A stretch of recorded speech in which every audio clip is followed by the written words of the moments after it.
Do you have children, caller? Yes, I do. How old is the oldest? Well, I have one. He's 14 months. 14? Well, you know, this is the way 20-plus-year-old people dress today. It's that we don't premeditate it. We just get up in the morning and put on what's clean. Yeah. And we are clean. Yeah. So that means I'm older? I'm sorry.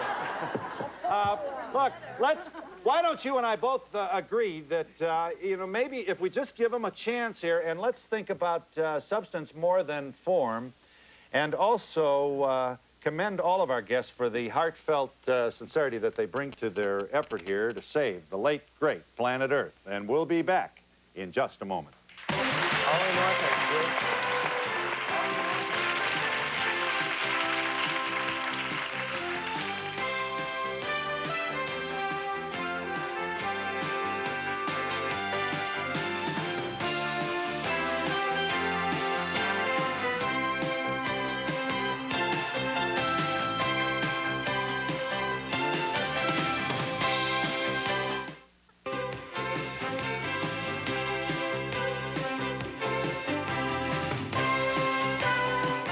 We are joined by John Robbins, founder and president of Earth Save Foundation, and author of a book titled Diet for a New America, whose book and whose own personal thesis of life has attracted the attention of Lisa Bonet, Raul Julia, and River Phoenix, and others. All right, John, here we go. Give us your best shot here. You want to open by making what brief point about Diet for a New America, or Earth Save? Well, we're told today to think globally and act locally. And it turns out there's nothing more local than the food on our plates. It turns out that all the environmental problems that have just been mentioned, that seems to be so overwhelming, that we can really benefit them, that we can really have an impact by what we choose to eat. The tropical rainforests, as was mentioned, are being cut down to grow cheap burgers. And when we stop eating them, those rainforests can grow. You don't eat meat or dairy? No, I don't. And do you play tennis? Are you all right? As a matter of fact, I'm a marathon runner. The same as you know? Are you good in? I'm a triathlete. You are. I'm doing all right. And your major source of protein would be what food stuff? I would say beans. Beans. Beans and grains. Beans. Johnny, eat your beans. Okay, but you're going to tell me that this is a prejudice I have, aren't you? And that if you get into it, it's not so bad, and it's not like eating wet Kleenex. Will you promise me this, John? I will promise you it's not mashed yeast and sprouts. Did you walk away from the Baskin-Robbins, your parents? My dad and my uncle were the founders of that company, and because I was my dad's only son, I was always groomed. I was expected to succeed him. Yes. But I walked away because I felt that in a world where every 2 seconds a child dies of starvation, where the environment is deteriorating rapidly under the impact of human activities, yes, that inventing a 30-second flavor just wasn't an adequate response for my life.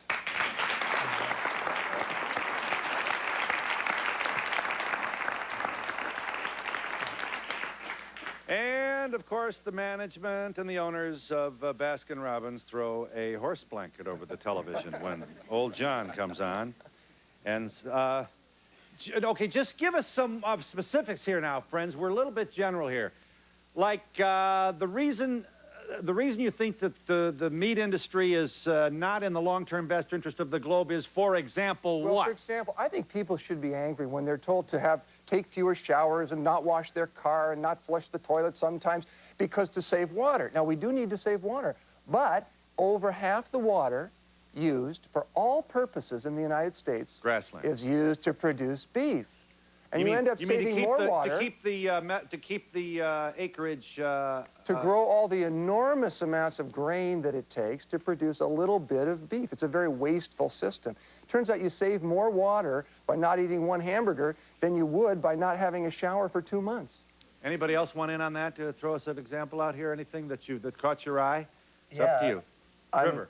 We're bombarded from age, whenever you start school, with this sort of propaganda that if you don't eat your milk and your eggs and your chicken and your fish and your meat, then, well, you'll just die and you won't grow up to be big and strong like your grandfather, and that's just not true. It's completely ironic because, as John says in his book, the more animal fat that we eat, especially ladies, the more prone we are to breast cancer. So your odds of dying of a heart attack as a male in this culture, eating this typical diet, are worse than 50% caused by disease, caused by your arteries clogging up and hardening on you. But if you stop running animal fat daily through your bloodstream, your odds get significantly better. They get from worse than 50% down around 5%. Yes. One of the things that I learned reading John's book was that we really live in an abundant planet. We always come from insufficiency, like there's not enough to go around. We should come from abundance. I mean, reading what the amount of grain that we feed to animals could feed twice the population of the entire world. So we really have abundance in the midst of this silent holocaust that is happening every day, in which, for example, in the process of this show, in the time that it will take to do the show, 1,800 children will have died as a consequence of hunger and malnutrition, when we have abundance all around And us. McDonald's cares for you. Remember that, all of you. Right here. I was wondering what each of your personal plans were for Earth Day. Well, I'm going to be in L.A. There's going to be an Earth Day rally at the what's the name of that place? At the Exposition Park in L.A. The Sunday the 22nd from 2 to 4. I'm going to be on an Earth Day rally there. For me, every day is Earth Day. And if this celebration of this one day that everybody is getting together to acknowledge the importance of this problem is great, but if it just excites us and doesn't change us, we failed. Phil, I have a concern about Lisa's reluctance to vaccinate her baby. I can understand your concern about some of the side effects from some of the vaccinations, but if you look into the literature, you'll see that many, many more children have been saved from those vaccinations than have been killed from them. And I work in public health, and I just think it's too bad to give people the idea that not vaccinating your baby is a positive thing to do. I really feel strongly about it. There's always exceptions. There's always exceptions.